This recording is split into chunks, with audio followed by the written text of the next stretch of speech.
Welcome student.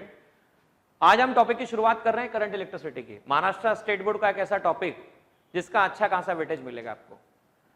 मैं केवल Maharashtra state board की बात ही नहीं कर रहा हूं, मैं साथ साथ कह रहा हूं कि अगर आप जेडबल मेंस की तैयारी कर रहे हैं, नीट की तैयारी कर रहे हैं, तब भी इस टॉपिक का वेटेज बहुत अच्छा मिलने वाला है।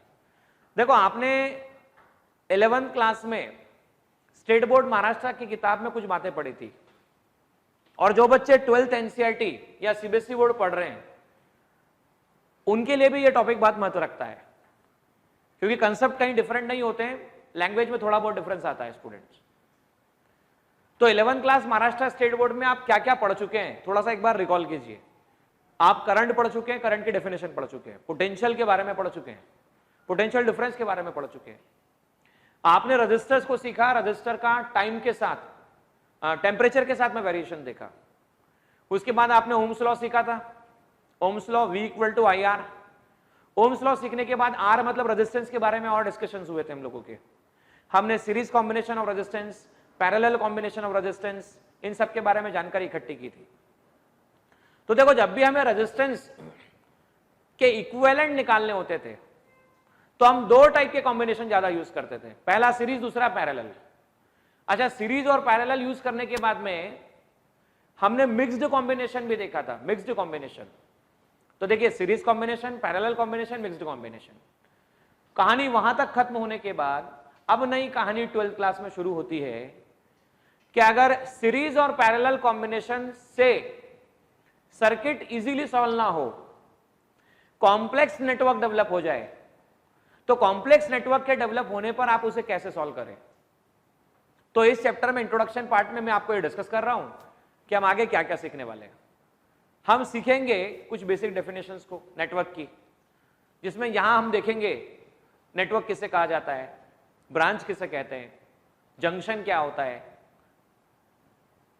उसके बाद हम सीखेंगे किरचॉफ करंट लॉ क्या है, वोल्टेज लॉ क्या है। आगे चल के आप और हम और डिटेल में थोड़ा व्हीटस्टोन ब्रिज को सीखेंगे, व्हीटस्टोन ब्रिज के फर्दर एप्लीकेशंस को, जिन्हें मीटर ब्रिज कहा जाता है, स्लाइडिंग मीटर ब्रिज कहा जाता है। उसके साथ साथ आगे पोटेंशियोमीटर कंसेप्ट हुआ, पोस्ट बॉक्स हुआ, पोटेंशियोमीटर के मल्टीपल एप्लीकेशन हुए। ये सब बातें आज इस चैप्टर में हम सीखने वाले हैं। तो आइए देखिए, चैप्टर की शुरुआत प्रॉपर तरह से करने से पहले, Kirchhoff current law, voltage law को समझने से पहले हम नेटवर्क के बारे में थोड़ा जानकारी इकट्ठी करते हैं कि आखिर नेटवर्क क्या होता है। देखिए, ये आपके पास एक रजिस्टर R1 रजिस्टर, दूसरा रजिस्टर आपके पास में R2 रजिस्टर है।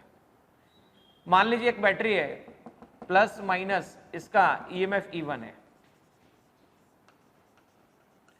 ये आपके पास में एक और रजिस्टर आपने लगा दिया R3। ये आपके पास R4 है, ये पॉजिटिव, ये नेगेटिव, ये A2 है। और वापस एक बार देखिएगा, ये आपके पास E3 है, ये है पॉजिटिव और ये आपके पास नेगेटिव है। अच्छा देखिए, R1, R2, R3, ये R4 और ये आपके पास R5 अवेलेबल है। तो ABCD इसमें क्या है? ABCD, ये जो स्ट्रक्चर दिख रहा है आपको, इसमें आपको पहला EMF का सोर्स, दूसरा EMF का सोर्स और तीसरा EMF का सोर्स है। Resistor R1, resistor R2, resistor R3, resistor R4, resistor R5 है। तो हम कहते हैं combination of different EMF sources, resistors, may be capacitor, may be inductors, इन सबके कॉम्बिनेशन से जो सर्किट तैयार हो रहा है, कॉम्प्लेक्स सर्किट तैयार हो रहा है, उसे नेटवर्क कहा जाएगा। अब देखिए, ये जो पॉइंट आपको दिख रहा है, यहां से देखिए 1 2 3। तो ब्रांच का मतलब क्या? ये जो पॉइंट दिख रहा है, यहां देखिए 1 2 3, यहां देखिए 1 2, यहां देखिए 1 2। तो अब हम बात कर रहे हैं कि यहां आपको 3 कनेक्शन दिख रहे हैं, यहां पे आपको 2 कनेक्शन दिख रहे हैं, यहां पे आपको 3 कनेक्शन दिख रहे हैं, यहां पे आपको 2 कनेक्शन दिख रहे हैं। जहां पर भी मोर देन 2 ब्रांचेस हो, 2 और मोर देन 2 ब्रांचेस हो, उसे जंक्शन कहा जाएगा। तो देखिए, यहां पर A junction, B junction, C junction, D junction. Now, दो जंक्शन के बीच में जो एलिमेंट्स कनेक्ट किए गए, इसे ब्रांच कहा जाएगा।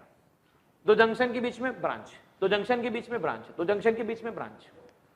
तो हमने सीखा नेटवर्क। अब हम बात करते हैं लूप और मैश की। ABCD, देखो ABCD और वापस से A। तो ABCDA, ये जब क्लोज की बात कर रहे हैं आप, ABCD है, तो इसे लूप कहा जाएगा।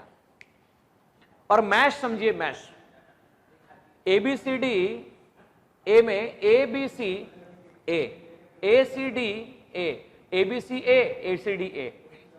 तो ये जो स्मॉल पार्ट है इसे मैश कहा गया है, ये स्मॉल पार्ट है इसे मैश कहा गया है। लूप के अंदर मैश है, देखो ध्यान से, लूप के अंदर मैश है, बड़े पार्ट के अंदर छोटा पार्ट है, लेकिन इस छोटे पार्ट के अंदर और कोई छोटा पार्ट नहीं है।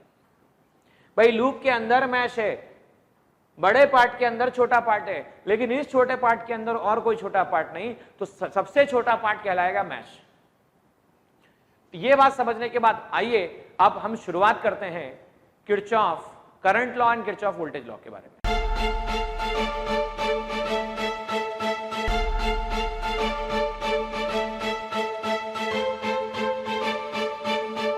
पुरोहित अकॅडमी, मेन ब्रांच प्रभात चौक, MJ कॉलेज रोड, लोकमान्य हॉस्पिटलच्या बाजूला, जळगाव आणि पांडे क्लासेस जवळ, बंधन बँके शेजारी, ट्रॅफिक गार्डनच्या समोर, जळगाव।